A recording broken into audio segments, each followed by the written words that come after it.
Iwe mình thốt mi hoye I xe kuno wen ne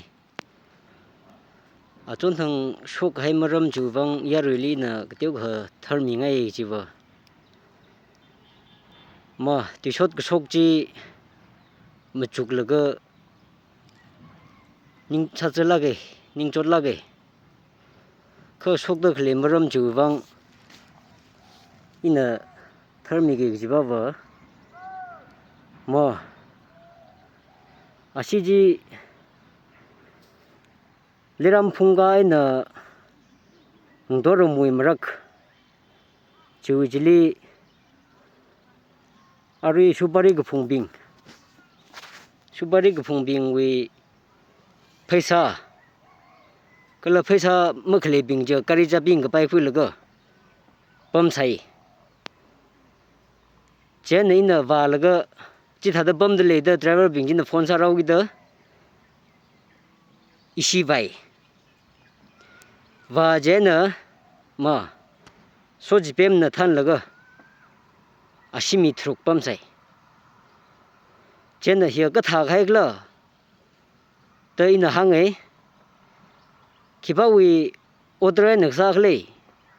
kiba no order mi laga hi wi text khui da khle khle ta khanga nai na ai higher authority wen ani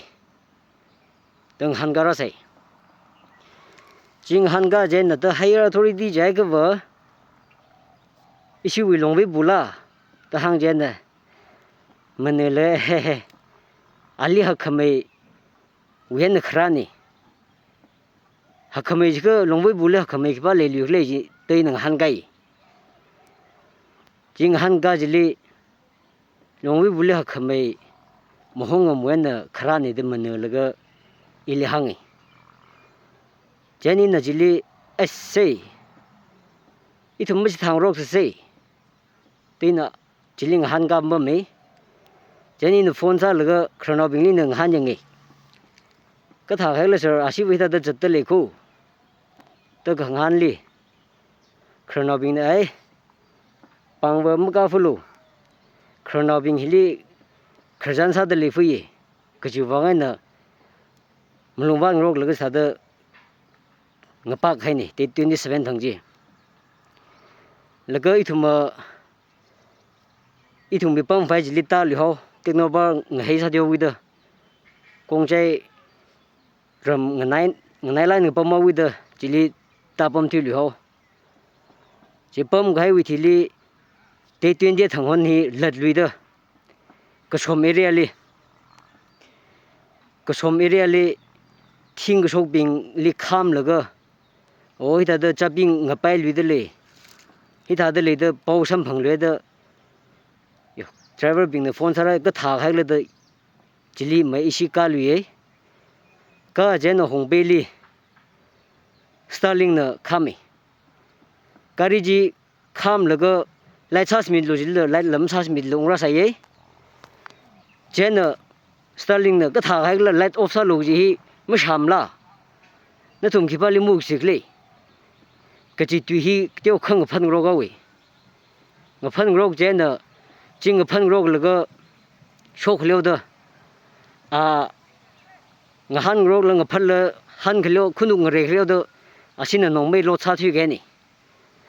nong me lot ga saw wa ngai na in jili athum ne re gi mu le thum ne re khai pha me chalo kap lo da na jili thui ba khai ni jan jili ka phok khai ni to ka phi mai khrono bing na kap lo gi order ma le ne khai thum mui alung li a khai na kha tuing phat ngorok laga khila sa maring phai na si ne se na ye mui nong mai apar ji neksa vai ragla to hang rok jeni ene se na ye mui nong mai hi lof maning mde thing apar maning mde to hang rok laga si ne se na ye mui nong mai ka par ji neksa vai ragli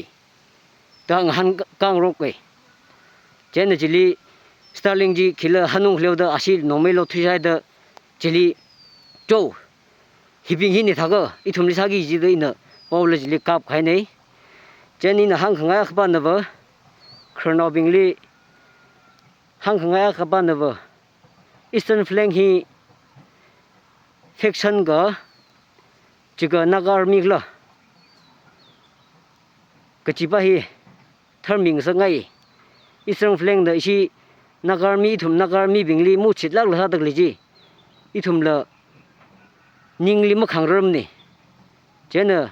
Naga army ni je ai ka ba kiba wa jingli chat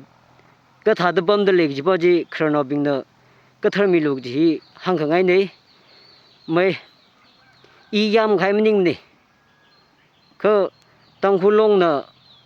ai cha da tuk re ji pau sam phang wi da Naga army ak sak jang le ka tha da long nau pang wi pang li chang rak la chi wi mu li ba ya cheskiu li isi long wi bu li